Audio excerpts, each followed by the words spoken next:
மது, தயவு செஞ்சு சொல்ல, எதுக்கு கையெழுத்து வாங்கின? வழக்கமா எல்லா ஹாஸ்பிட்டல்லையும் கேட்கறதா பாட்டி. வழக்கம் போலன்னா என்ன வழக்கம்? ஏதாவது வேற மாதிரி நடந்தா நாங்க பொறுப்பு இல்லைன்னு. நடந்துருவன்றாங்களா? அப்படி இல்ல பாட்டி. செத்துருவேன்றாங்களா? ஆஹா. எனக்கு தெரியும். யார் செத்துற போறேன்? எனக்கு சாவு நெருங்கிடுச்சு. தலையில லேசர் பட்ட உடனே பொழிச்சுன்னு உயிர் போயிட போகுது. நான் வாழறது இன்னைக்கு மட்டும்தான்.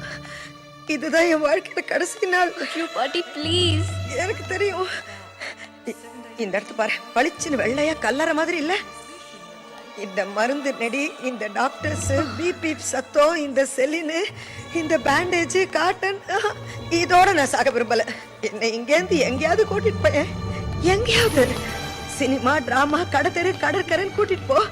எல்லாத்தையும் நல்லா பார்த்துட்டு கண்ணை இருக்க மூடிட்டு வந்து படுத்துடுறேன்.